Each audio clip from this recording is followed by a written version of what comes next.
Welcome to the Rough Characters podcast. I am your host, Philip Overby. And I'm John Palladino. Today, we're going to be exploring the magical systems of various media that we enjoy, and we'll also be talking about some magic systems we've dabbled in ourselves. And basically, this episode is all about magic, how magic happens, how magic doesn't happen, and the cost of magic, these types of things. So, we'll be getting into that as the episode progresses. First, I want to talk about some magic I'm doing. It's called getting rid of all my paper books. Yay. Oh no. So, uh, I'm a big Kindle person, and most of the books I read are on Kindle, but I've been holding on to a lot of paper books for years and years and years in the hopes that, like, well, one day I'll get around to reading that. And I'm just not going to ever get around to reading it. So I've just decided I'm going to get rid of a lot of my paper books and give them to uh, the local secondhand store, and maybe some other person can find them and enjoy them. And for books specifically that I'd like to read uh, eventually, I may repurchase them on Kindle, because I've done that before. I've had paper books and then purchased them on Kindle also. So one book in particular that stood out that I think could tie into the magic thing was Mistborn, which is a Brandon Sanderson book. And a lot of people talk about, that magic system's really cool. So I was thinking, well, in honor of today's episode, I'll hang on to that book, the paper version. But I know you're a hardcore paperback person or hardback person. So how do you feel about people just like getting rid of their whole physical library and just converting all to Kindle? Honestly, I don't care. I think that people should read the way that they like. For me personally, I cringe at the idea of not reading paperback, but that's just a me thing. I can't do audiobooks because I can't focus. I'll just, I'll completely zone out. And then like digital ebooks, uh, I've tried. I can't I can't get into digital reading. I think I was in college for a lot and on and off over the years, and a lot of our homework was like digital reading, and I think between that and just not feeling comfortable while reading digitally, like I could read an article on my phone or uh, reread something I wrote on the computer, although I don't enjoy doing that. So I can read digitally, but like I don't ever find it comfortable. I don't find it intriguing. I just don't like it. Whereas with a physical book, I can sit down and open it up and kind of feel almost transported to the world. If it's a good book, obviously the book has to be good. But for me personally, I just can't get past like physical books. Well, typically, I would read physical books. When I was a kid, I used to carry books around with me, and Right. there was a joke, like if a friend let me borrow a book, I had something called they called it the backpack of destruction, because anytime I put a paperback in there, it would come out like all screwed up. And they You're say, one of those people. I yeah, hated you. and they say,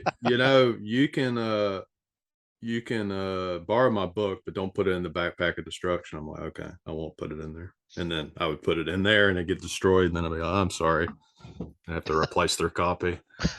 You're, that's so funny because when I was in high school, I also had a backpack, obviously, and I would keep several books in there, and they always came out perfectly fine. And I'm one of those people that I'll read a book or really anything. I'm one of those people that like I can keep something and it'll be like brand new years later.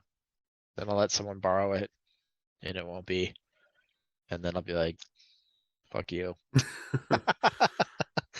I think my issue is part of it's like living in Japan. You always have very limited space living here. It's not like America or other countries where you have plenty of rooms in your house and there's just more space in general. Like almost all apartments in Japan are like super small. So I already have like a big board game collection. So like just having all these extra books around and not reading them, it's just I could very easily just get the Kindle version if I'm ever going to read it. Yeah, get Um, some room. yeah, so it's kind of a necessary thing, but also kind of a thing I don't like to do. Like I like to have physical books around sometimes, but like I have a couple of Joe Abercrombie hardcovers I bought. I'm not getting rid of those because Yeah. I just like those. Um, and I haven't actually read them yet, so I think What? it's what? What do you say? Blasphemy. No, it's Best Served Cold and The Heroes, Oh my God, you haven't even read those yet? which are both, you know, Yeah, pretty, some of his best work. some of his best ones. So that's why I don't want to get rid of them. And that's the fact that it's Joe Abercrombie and I haven't read it yet. It's kind of stupid, but that I haven't done that, but I haven't done it. Just me in a nutshell. I haven't done it. It's on my tombstone. Haven't Yeah, done it. So, getting into magic systems, I brought up Brandon Sanderson because he seems to be one of the main people that gets brought up when you talk about cool magic systems. I don't really know the Mistborn series that well, but I know people always recommend it because it's supposed to have a cool magic system. Um, I read it so I don't know. the first trilogy anyway, a while ago. I remember really liking it, but it was a while. So here's my thing with Brandon Sanderson. Um, I've read several books by him, uh, several series, and while I appreciate his writing and like most of the books he's written, um, I've noticed that the farther away I get from him, the less I remember the books that I read, which is weird because I mean, I read the first Law trilogy back in like when it first came out, and I still remember that. And Yeah. I don't reread, so that's pretty crazy. And Mistborn and the other Brandon Sanderson books that I read was all like a year or two ago, 3 years maybe. Like it's all very recent. Maybe a bit longer than that, but still nowhere near the 15 years or whatever it's been since I read the first Law series. So I don't know if it's just that like I didn't internalize it that much, but I believe Mistborn's magic system is based on like elements or something like metals. Oh yeah, Um, that's right. I remember it. Alloys or something. Yeah, I remember like I think they kept like these coins of metal and like they could um basically like use them like they'd flick them or something and it would Mm, like propel them away from the metal so they could like fly across the city by like flicking these coins or something. no. It was pretty inventive, pretty cool. Brandon Sanderson overall is like each book, each series he writes, it's like a whole unique magic system actually. Yeah, I don't ever cite Brandon Sanderson as an influence for my own writing, but I really should because while I don't take much from his writing, I do I have found that my magic systems are very fleshed out, very like descriptive, and rules are like the rules are figured out, and I really attribute that to Brandon Sanderson because that's like something he's really good at doing. Is like, here's a hard magic system, here's all the rules, and now let's see what happens. And that's the kind of magic system I really gravitate towards, as opposed to like soft magic. Yeah, I think I can deal with soft magic to an extent. It just depends on because I think a lot of like early sword and sorcery stuff, like Conan and stuff, probably wasn't hard magic at all. It's always like, if there was a wizard or something in the story, I don't I don't remember there being like a specific way they did things. I just remember there was magic, but it wasn't like prevalent in the story. So like if magic isn't prevalent in the story, I don't feel like I need a hard magic system. But if it's pretty prevalent in the Right. story, then I would prefer to know the rules of it, or at least Know um that there are rules. yeah, Like, yeah. there always needs to be I feel like there always needs to be some consequence to magic. Like if you use magic, there needs to be something that happens to the user or something that affects them in a negative way. That way it balances itself. Because if you just have people like throwing magic spells all over the place, it's just like a superhero thing. Kind of goes away from Yeah. like magic. So I think I agree and disagree with you. I think that there are places where maybe magic without consequence is okay. I'm trying to remember if there's a Brandon Sanderson, and I could be wrong, and they could all have consequences, but I'm trying to remember one that actually has a magic system with consequences, and nothing's coming to mind. But like I said, Brandon Sanderson doesn't his work doesn't really stick in my brain. Um, I think that you and I more like gravitate more towards Grimdark, Yeah. and I think that a magic system without consequences in Grimdark kind of feels a little bit like floozy. Uh, Yeah.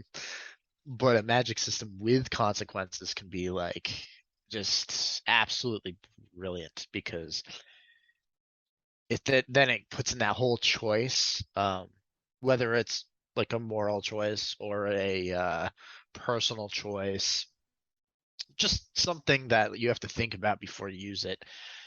I think that's like the basis of every single magic system that I plan on basically creating. And I have a couple systems in the works, and they all have like a pretty significant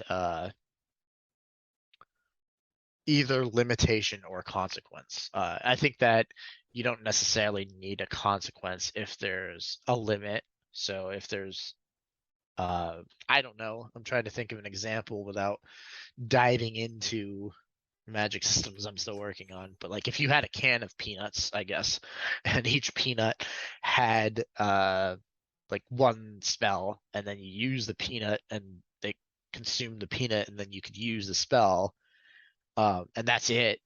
Then you have a limited amount of spells basically, and so once your can of peanuts runs out, then maybe you're out or something like that. But and that's limited so that you have to choose whether or not you use it, but it also doesn't have consequences. So I think that limits can be just as good as a good consequence as well. Well, that kind of ties into I've told you about my Splatter Elf series and how magic is engraved in people's teeth. So Right. like all their magic spells are in their teeth. So it's almost like every time you cast a spell, you're basically decaying your teeth. And like if you cast a spell from your back left molar multiple times, it would just decay your tooth, and then eventually it would just fall out.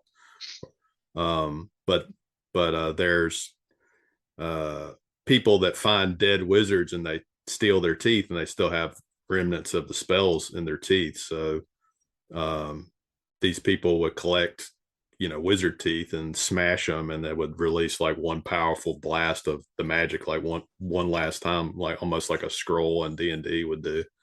Nice. And so it limits, the wizard would only have 32 spells he could possibly have because there's 32 teeth. I just googled that a second ago because I didn't know how many teeth humans actually have. But Yeah. yeah, like Splatter Elf's kind of a silly world, but the fact that it still has kind of a hard magic system makes it a little more easier to follow, like how people are casting spells and stuff like that. It's not just like Right. flam flam all over the place.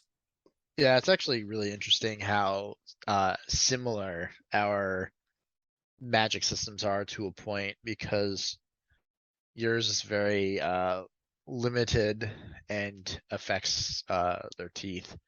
The magic system in the Trials of Ashmount is sort of similar, where like it's tied to your life. So like you can cast a spell, but the more powerful a spell that you cast, the faster you age. So you're basically spending minutes or years, weeks, months of your life. And so you could literally spend like a decade of your life doing something in the moment, and then you just age 10 years, like right then and there. Um, so basically, you could, cast spells until you die.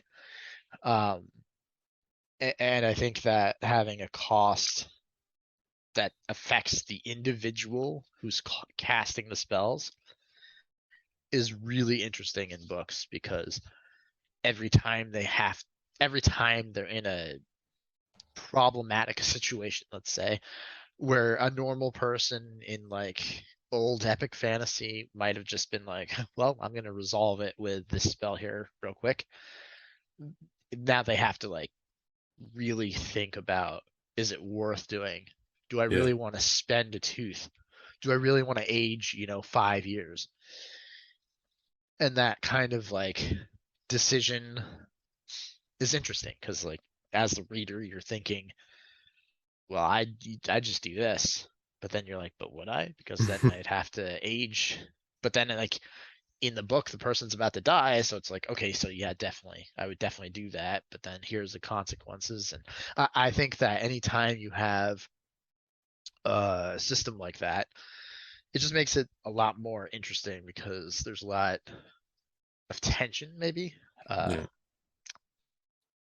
I mean, one of the most famous magic systems actually comes partially from Jack Vance, who wrote the Dying Earth series, years and years ago.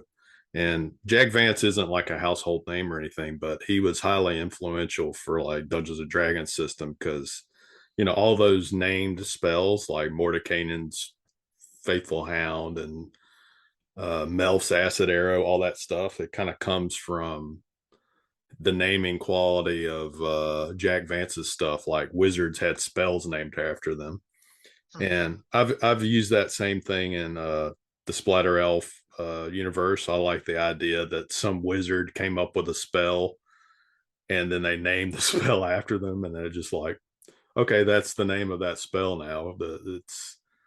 It's attributed to that wizard that came up with it or whatever.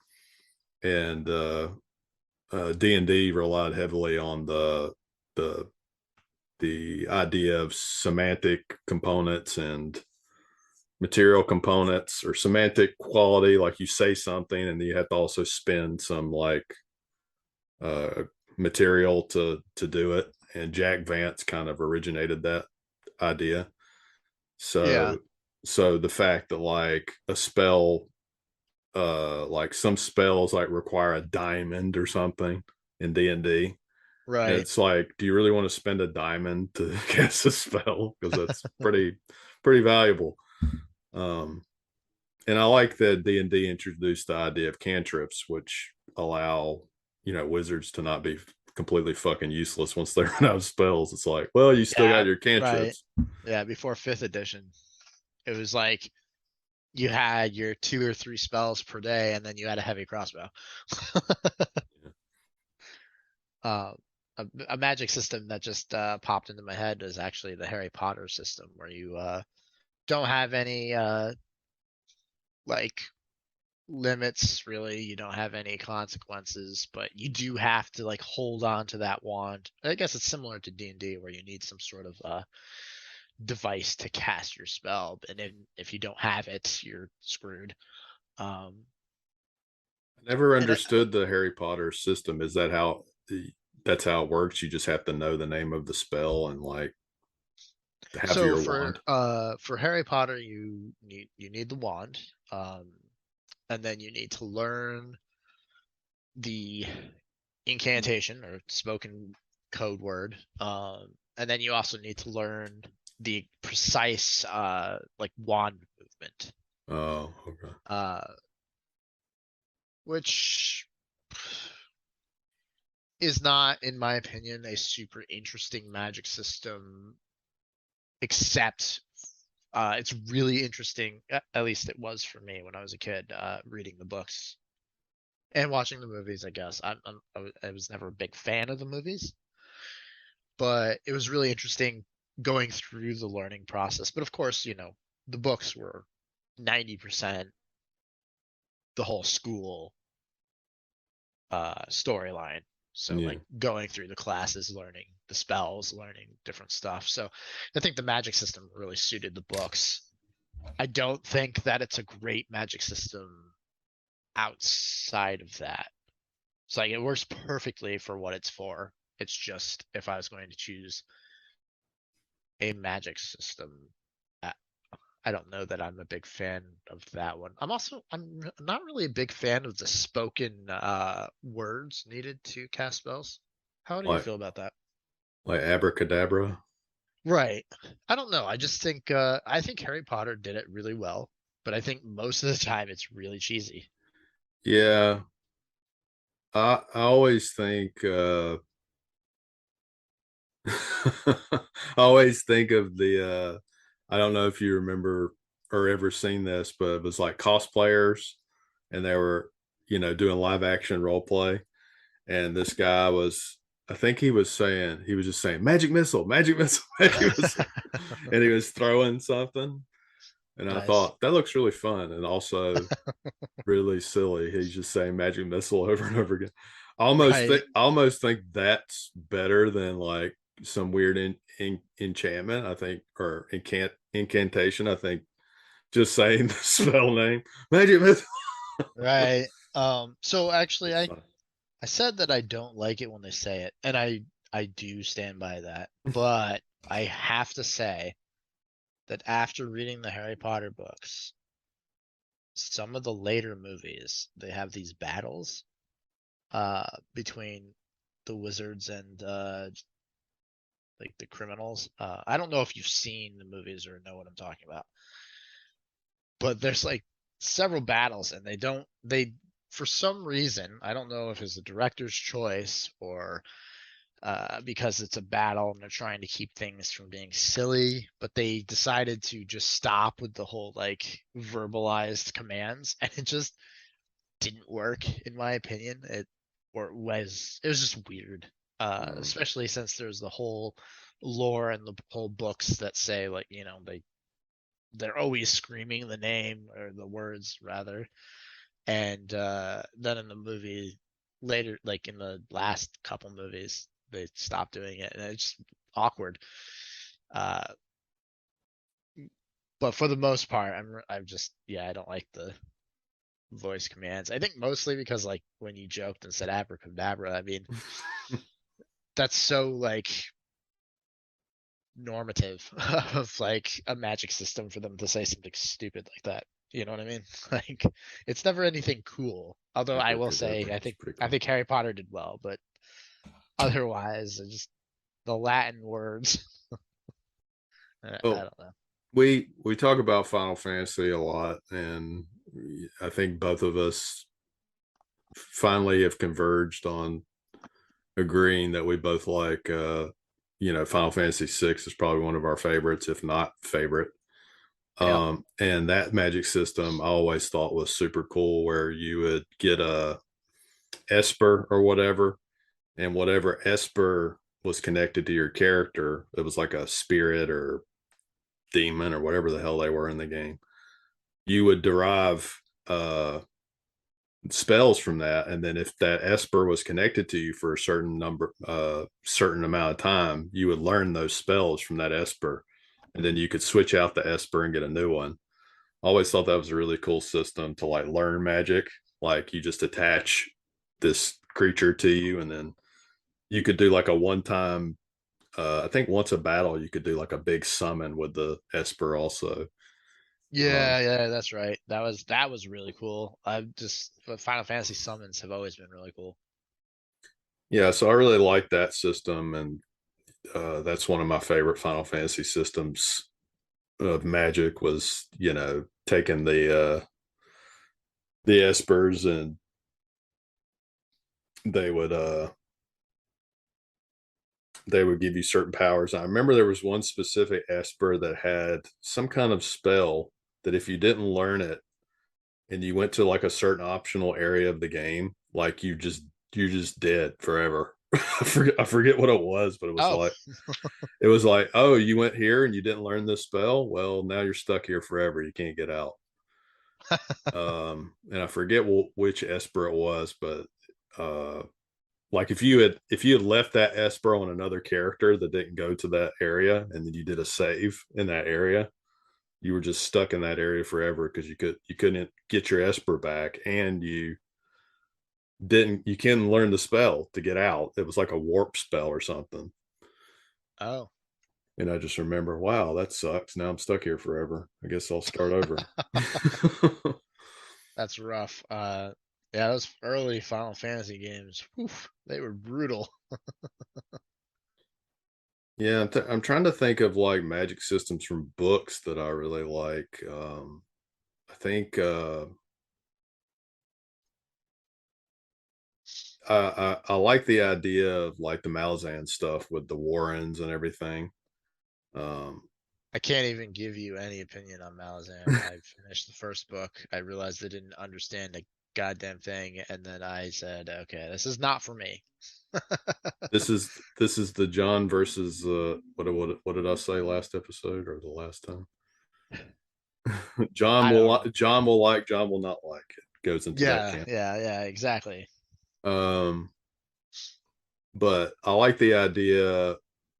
Maybe not maybe not citing Malazan exactly, but the idea of like magic comes from specific gods or specific planes of existence or whatever. So like if you dedicate yourself to like learning about this specific dimension, you get magic powers from that dimension that are specific to that dimension or something. Um, I could never completely understand the Warren system myself, but I just remember there was one scene in I think the first or second book where they were, you know, going crazy with the magic, and I just thought, wow, this is fucking insane in a good way. Yeah, from reading the book, the Gardens of the Moon, I could tell there was some stuff happening, but that was about it. And I really wish I had understood it because apparently it's a really good series, but um, not not not a series that I can get into. I just don't What comprehend any. I would call Malazan and like R. Scott Baker's stuff. They're they're kind of like baptism by fire series. Like you just go into it and you're confused for a long time, and then gradually you begin to understand things. So it's not like a series you can just pick up and read and you're like, wow, I get everything that's happening. It's kind of like things slowly unravel, and you have to kind of get it over time. So it's not, sometimes it's something you never get. I know people that have read those series and they're just like, I don't get anything. But I mean, I'm reading Baker's first series now, and rereading actually because I read the first book years ago, and I want to finish that series because it's one of my most one of the most interesting first books I ever read, and people are always like, "You didn't finish the series." I'm like, "Do you know me? Do I finish things?" And they're like, "No," and I'm like, "Okay." Well, I'm gonna try to finish the series because I really like the first book, and they're like, "You should definitely keep reading it." I'm like, "Okay," Yeah. Yep. and it's magic in that system. There's like different schools and stuff, and I know there's been a couple of times where stuff has happened in the books, and I'm just like, what the fuck? I mean, it's like creepy magic. It's not like I throw a fireball at you. It's like, that's some nasty shit. Or that's some fucking creepy shit. So like all the magic is like scary in those books from what I've witnessed so far. I mean, it's not like light magic, like casting a spell and you block it with a shield or something. It's like, wow, that guy just got eviscerated by a magic spell. Right. Have you read anything by Brent Weeks? Um, I want to say because I think I know what you're going to talk about the color system, right? Well, there's two series. The first is the Night Angel trilogy, and I remember reading it as a younger person, but I don't remember anything about it other than I really liked it, and there was a really cool magic system, I thought at the time. Whether or not that's true, I don't know. But then the next series, I do sort of remember the color system, the color magic system, and that was really cool because it was like based on the color of your eye. Yeah, I think that's an interesting. Like, I think I picked up the first book, um, maybe on because I what I usually do, I'll get a sample of a book first. Sometimes I'll read the sample, sometimes I won't. Sometimes I'll just read a little bit of it. But what I read of the sample of the first book in that series, Right. I liked a lot. But Don't. If you want to read the first book, get the sense of the magic system, and then stop while you're ahead. okay, nice recommendation. Okay, so Brent Weeks. Okay, let's story time. Okay, I read the Night Angel trilogy and loved it and really enjoyed it. I can't tell you anything about it. I just remember really liking it. Then the first book in the next series, The Black Prism, came out, and I loved that book. Then the second book came out. I loved that book. Then the third book came out. I loved that book. So far, we are 6 books into Brent Weeks, and I've loved every single one of them. Then the fourth book in the series came out. Now, originally, this series was only supposed to be 4 books. But while he was writing the fourth book, he made an announcement that, hey, this is going to be a 5 book series. I cannot finish it in 4 books. Fine. I get the fourth book. I read the fourth book. I finish it. It was not great.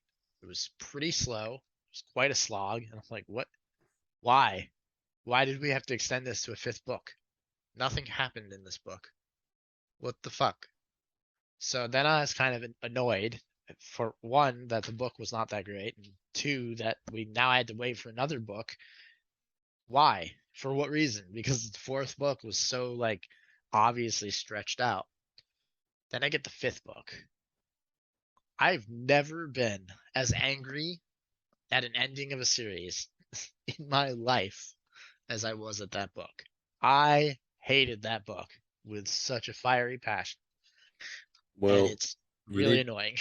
you need to play Disco Elysium and complete that first. No. That's a callback. Uh, That's called a callback. If you listen to the last episode. I, this might even be worse than Disco Elysium because I understood this and also hated it.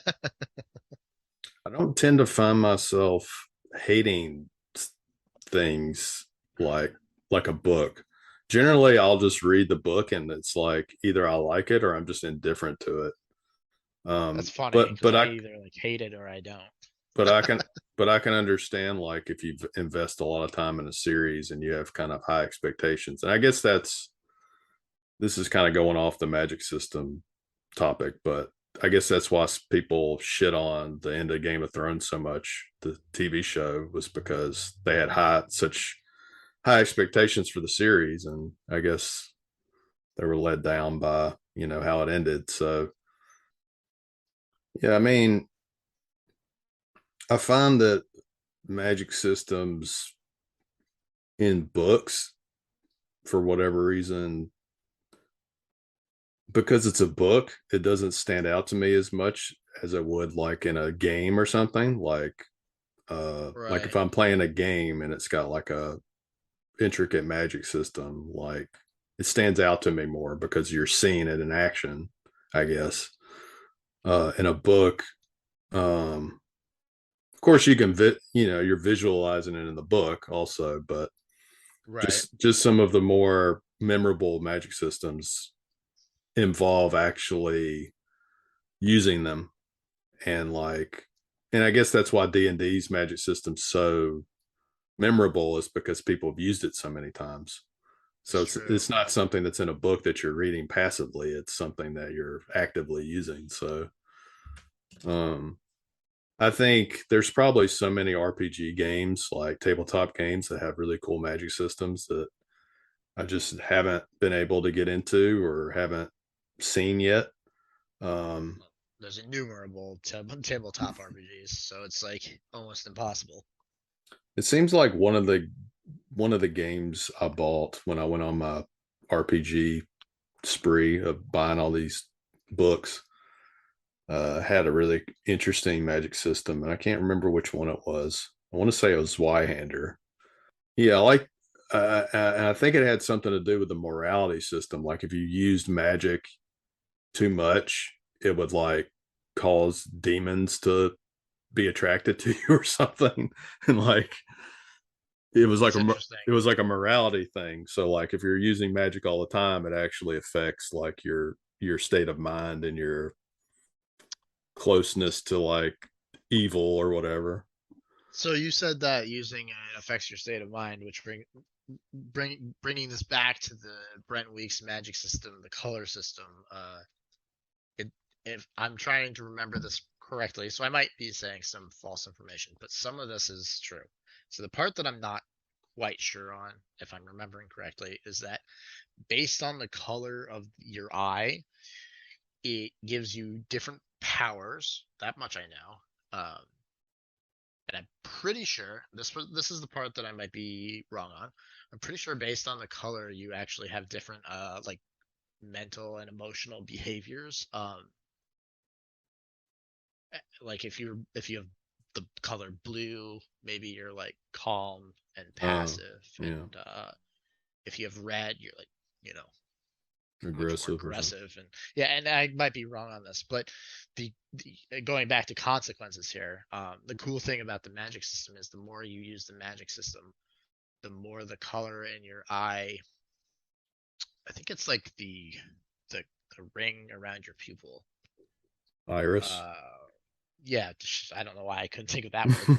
um anyway, I think it's your iris that changes as you use the magic, and as you get closer to the end, the iris starts to get all jacked up, and then once it breaks, there's a word in the book, and I can't remember what it is, but they call it something, and that's when like you've used your magic, you've completed the amount of magic that you can use without losing it, and once the irises break or whatever, I can't remember exactly how it works, then you become like a crazy magic person, and it's kind of like a thing in the books. It's like if you're getting close to that, then people are kind of like monitoring you and like making sure that like your eyes are still intact, or your irises rather.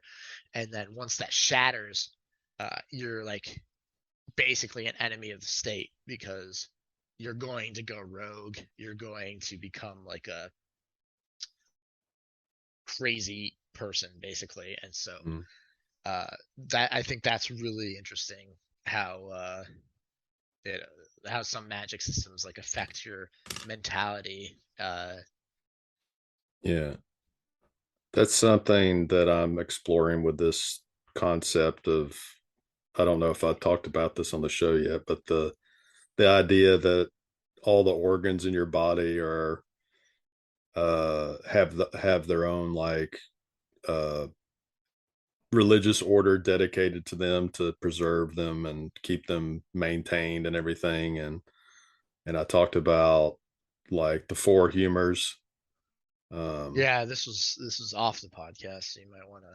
so my kind of a magic system I'm working on for upcoming novel idea I'm doing is the system of the four humors, which used to be like medieval times. People thought you had to balance the humors in your body, and that's determined your mental state or whatever.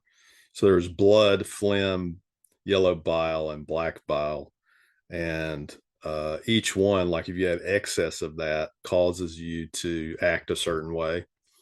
So in the world that I'm doing, like certain types of people have excess uh, type of that humor in their body, and it causes them to uh, become a certain way, but also allows them to use magic. So, for example, like black bile causes people to be melancholic or sad or depressed or whatever. But if you have excess black bile in your body, you can cast spells that also make people sad or depressed or whatever. So you can use that uh, black bile in your system to cast spells, and but it builds up more and more and eventually turns into disease, and the people become diseased that have this excess in their body. So it kind of deals with like medical stuff and magic together. So like I'm intrigued by the organs in our body and how they work. And to me, it's like your organs are almost magical because it's magical how they work. And if Wow, you just gave everyone your secrets. and it's like if one organ stops working, that affects another organ or whatever. Um, so just in reality, organs are interesting to me, like how they work. So I thought, wow, a magic system related to your organs might be interesting, or like this idea of excess fluid in your body causes people to act a certain way or whatever. Um, so I like kind of weird systems like that also that are just like take something mundane or something not as evident, like the organs in your body and like how they would affect your ability to cast magic or lack of ability. Right. Uh, so yeah, that kind of goes back to the hard magic thing of having some consequence to things you do. And one of the biggest consequences of using magic, I think, should always be like either losing the ability to cast the magic or death or something significant. Right. Can you, speaking of, you just mentioned hard magic, but I'm curious if there's a time that you can think of where you liked soft magic. um I don't know, like maybe like I used to watch lots of cartoons when I was a kid. So like He-Man, maybe He-Man was before your time. I know the name. I've never seen any of it. I don't know if it was before my time or not. Masters of the Universe. Yeah, I've heard about that, but I've never seen it, or at least I don't think. I know it was a cartoon though, so even if it was on during my time, I wouldn't have watched it anyway. Yeah, I never really. watched cartoons even as a kid. Jeez, Yeah, the pretty fuck late. did you do?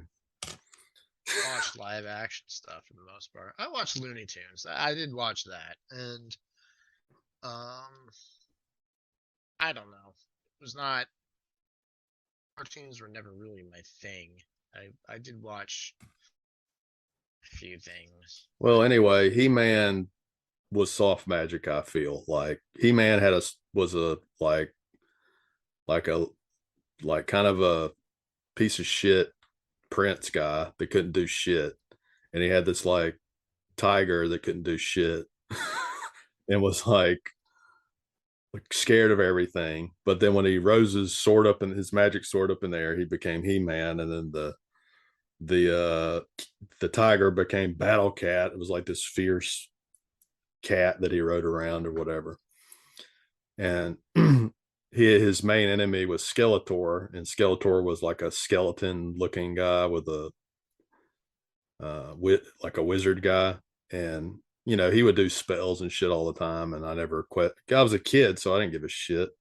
Like, wait a right. minute, Skeletor, how do you catch that spell? Yeah, I guess when you're a kid, you don't really think about it so much. Trying to think of instances of soft magic that I can remember. I know, Gandalf was one, but I never liked that. I would, even when I was a kid and I watched the Lord of the Rings trilogy, I was like, this is so stupid. uh, I know that's a kind of a hot take, but Well, it's kind of like, I mean, it's essentially a Deus ex machina or whatever. Like, everyone's stuck in a tree and they can't get out, and then Gandalf appears with some eagles and gets them.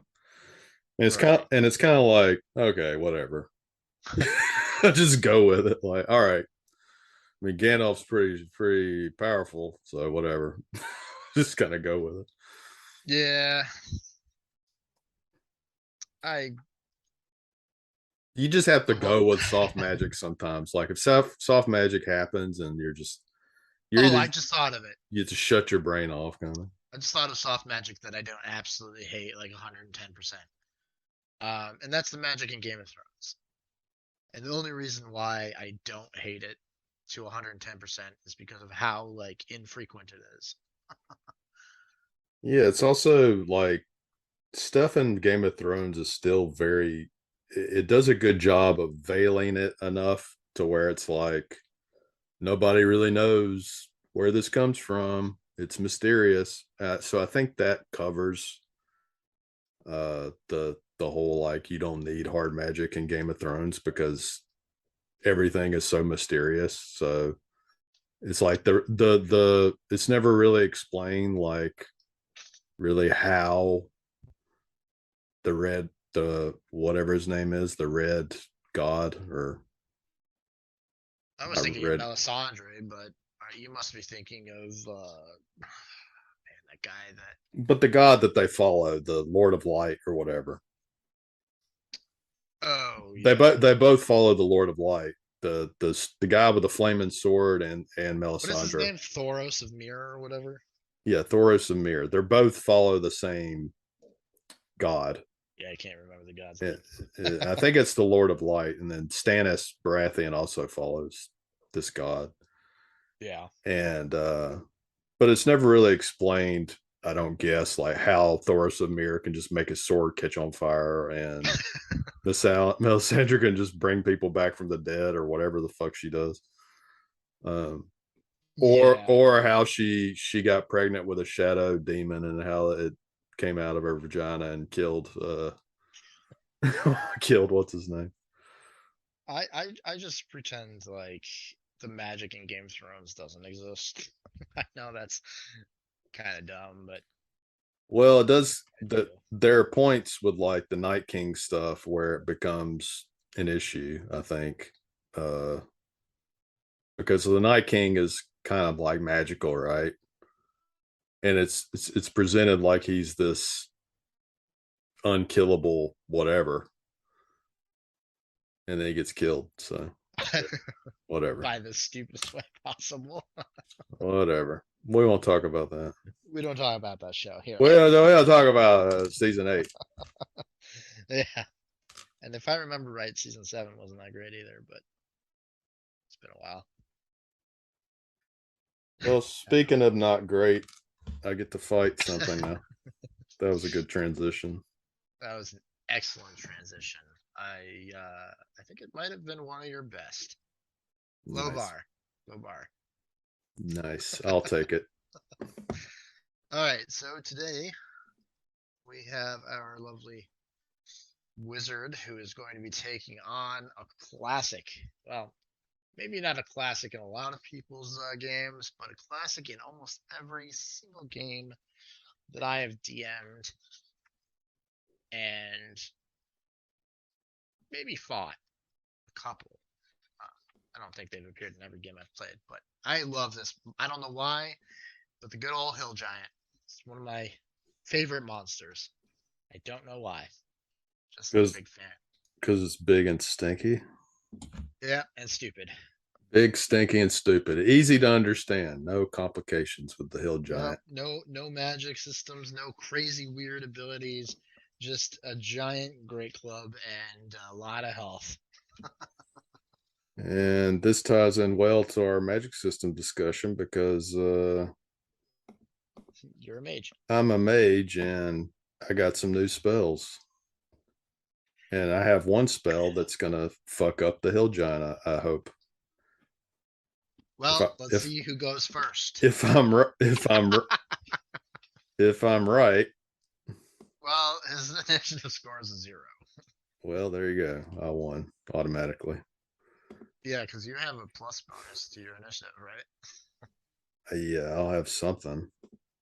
All right, as long as you have a positive bonus, yeah, you win. You do have a positive bonus. All right, Yay. All that right. is really unfortunate. Every time we do this, I feel like you have great success at surviving, and I have the most pathetic. Just I can never get past 2 rounds. So I'm definitely going to get past one round here because I have my secret weapon. And you might want to actually ban this spell from further episodes because I don't know. It's kind of broken, I think, for the purposes of what we're doing.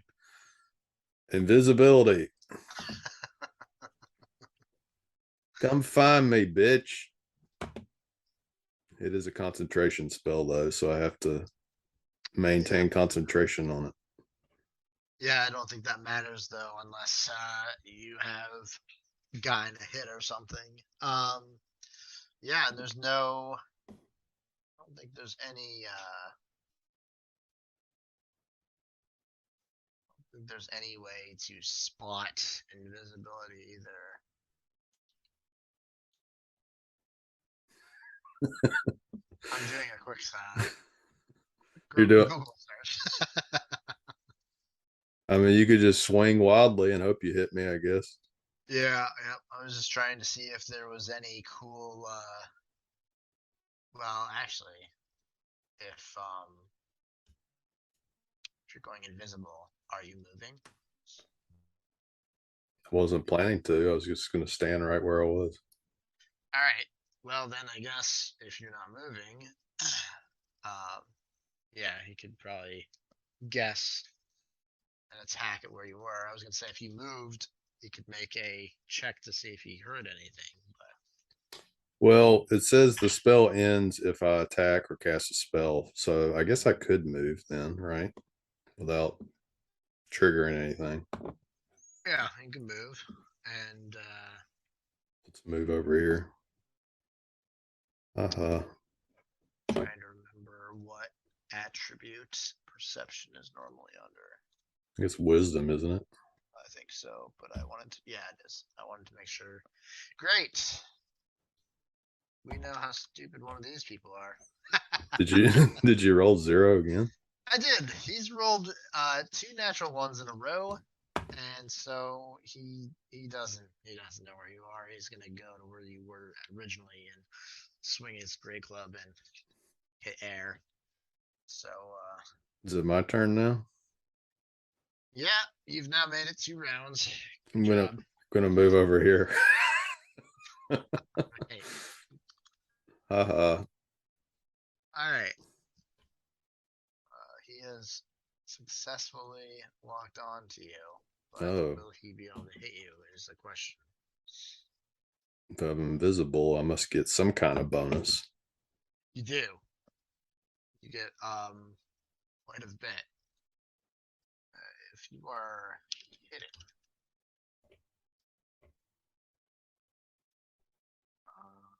I think it's 50%. Might be more than that though.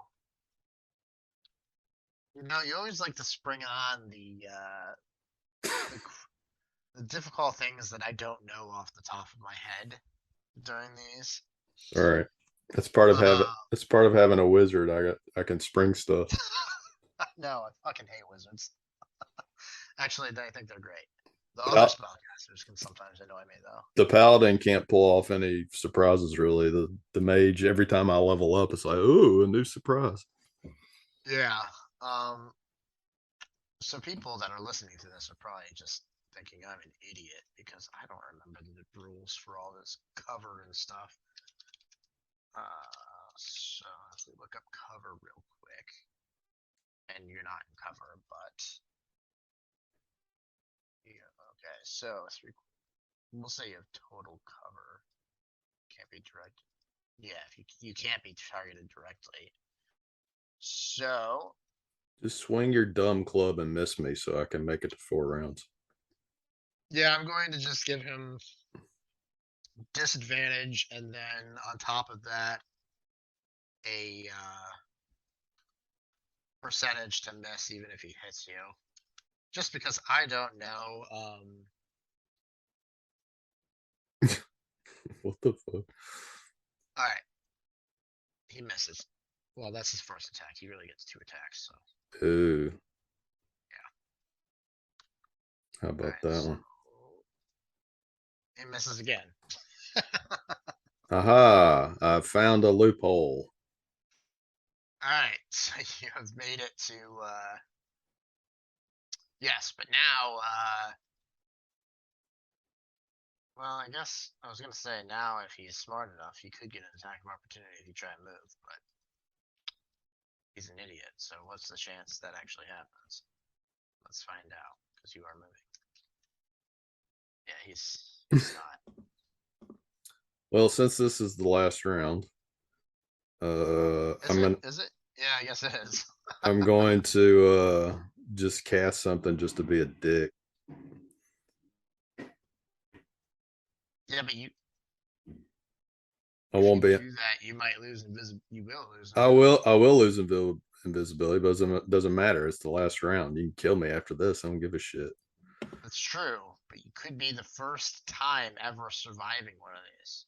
Oh, that is true. All right, I'll just move then. All right, Haha. all right. Let's see if he can go like listen. Yeah, he again doesn't really know where you are. So I think you just evaded him. Yay! Honestly, the so what'd you do? Is 4 rounds? Was that 4 rounds? Or was that 3 rounds? One. All right, one. I think that was only 3 rounds. I think we still have one more round. Oh, okay. All Not right. that it matters. I don't think it's going to matter.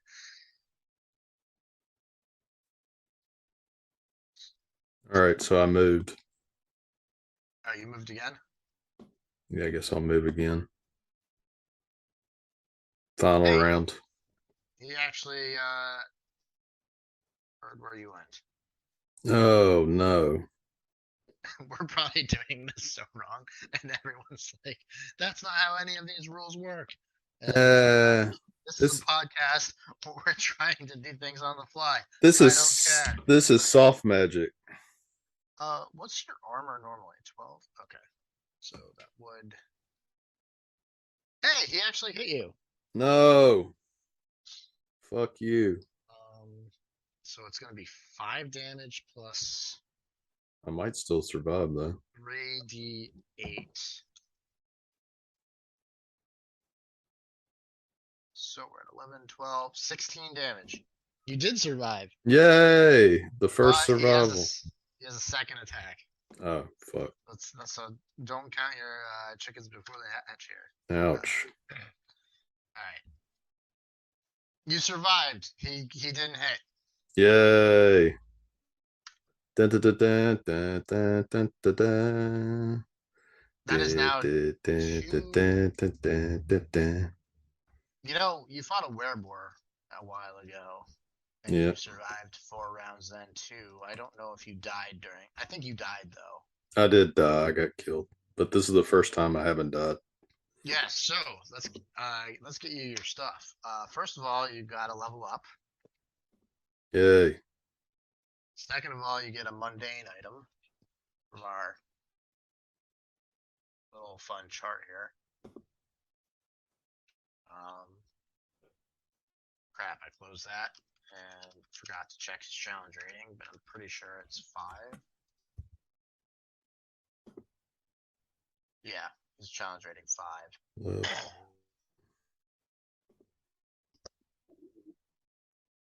level 4. Wow, this is the fastest I've ever progressed with a character. All right. Level 4 So, sucks. I didn't get anything extra. Oh, I get an ability increase or a feat. Nice. yep. Did you roll? No, you didn't yet, did you? You have I just always do the average. So I just get right. 4 every time. You have the link to go to the mundane item too, right? Oh yeah. Okay. I think. And then you also get a magic item, so that could be fun.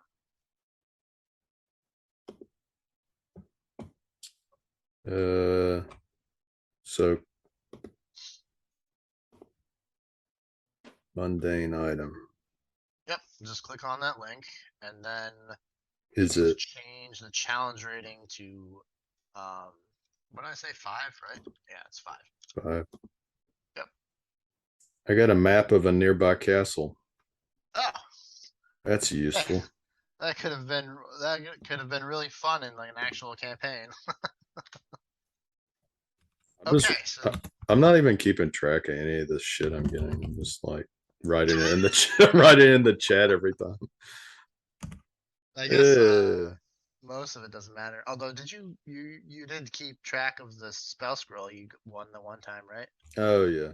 It's Okay, your fun. last magic item because you've gotten one before. I have yet to get one. All right, so now you need to roll a d100.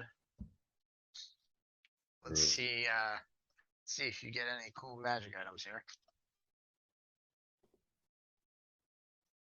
Oh 7. Okay, so you got the worst chart. fuck. Magic. Yep, magic table A here. So we need another d100 roll.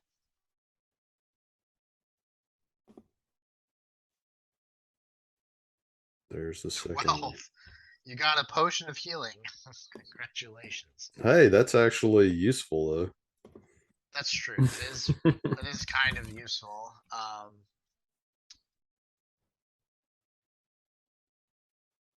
Hey, hey. So, do you want to ban invisibility in the future? It's kind of broken. Spiral. It is kind of broken depending on the enemy you're fighting. Your potion of healing does 2d4 plus 2 healing, by the way.